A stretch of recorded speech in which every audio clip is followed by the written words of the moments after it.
बर'फोरा गावहानो आलादा धोरोम, आलादा थुनलाइ आरो आलादा राव दं आरो बियो दिनैनि नङा 5000 बोसोर सिगांनिफ्रायनो दं। बे बाथ्राखौ बुंदों बिटिसिनि बरगय डेपुटि चिफ खाम्फा बरगयारि बिथाङा। क'क्राझार सहरनि साखाथि बड'फा नोगोरनि ग्रीन फिल्डआव दिनैनिफ्राय सानथामनि हाबाफारिजों बिराद बाथौ आरज आरो खेराइया जागायबाय। दिनैनि जागायजेननाय सानाव हाबाफारि बायदियै बाथौ थानसालि गायसननायजों लोगोसे सिजौ बिफां गायनाय आरो बाथौ थानसालिखौ आरज गाबनानै बेखेवनायखौ नुनो मोनो। बेबायदिनो हाबाफारियाव गुबुन गुबुन बाथौ सिबियारिफोरजों लोगोसे बिटिसिनि बरगय डेपुटि चिफ खाम्फा बरगयारिखौबो बाहागो लानायखौ नुनो मोन्दों। बाहागो लानानैनो खौरांगिरिनि सिगाङाव बरगय डेपुटि चिफ खाम्फा बरगयारिया बर'फोरनि बाथौ धोरोमनि सायाव मा बुंखो आबुङै मिथिना ला। बर'फोरा गावहानो आलादा राव, आलादा थुनलाइ, आलादा संस्कृति दङ आरो दङ आलादा धोरोम। बे धोरोमा दानि नङा, 5000 बोसोरनि आगोलनिफ्रायनो बर'फ्रा बाथौनि दारैहाय इसोरखौ इनभक खालामबोदों। गोदोनि राजा महाराजा गासिबो बाथौ फुजा होयोमोन।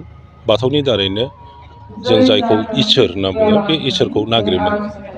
दा फैयै फैयै गोबाव समनि उनावहाय गोबां सोलाय सोल' जाबोदों आरो गोबां बर'फ्रा गावनि गुदि बाथौ धोरोमखौ नागारदों। खिन्थु नैबे समा जाहैबाय दा गोबां लेखा गोरों सानसुमै बर'फोर ओंखारदों आरो बिथांमोननि खामानि मावनायनि दारैहाय बाथौ धोरोमा दा मोनसे ट्रेन्सिसनेल पेरियडआव दङ। बेखौ फोसाबनाय, फेदेरनाय आरो स्क्रिप्ट गैया जोंहा। आगोलाव दंना गैयामोन बिनि सायाव रिसार्चबो जायाखै।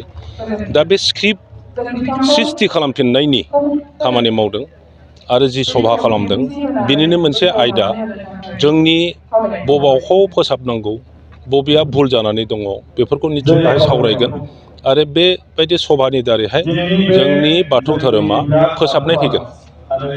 बाथौआ दिनै गुबुन गुबुन आदब खायदाजों फुजिगासिनो दं बर'फ्रा। सोरबा बोलि होनानै फुजियो, सोरबा बिबारजों फुजियो, सोरबा रुफामनि होनदों, सोरबा सोरजिगिरि बाथौ बायदिसिना नामाकरन होनानै फुजिगासिनो दं। खिन्थु बयबो बाथौ। ओंखायनो महासभानि दारैहाय जायहा जि आदब खायदाजों फुजिया मानो बाथौ फुजिग्रा बर' फिसाफोरल' नङा, गुबुन गुबुन जायफ्रा बाथौ फुजिग्रा जाबाय बिथांमोनखौ ज' खालामनानै मोजाङै दैदेनलांनांगौ आरो साफ्रोमबो बाथौ सिबियारि बिथांमोनखौ गावनि धोरोमखौ जेन' गारनानै गुबुन धर्मआव थाङा। खारन धोरोमखौ गारनायानो बयनिख्रुइ देरसिन अधर्म। बे खामानिखौ मावा, आं बेखौ खावलायो।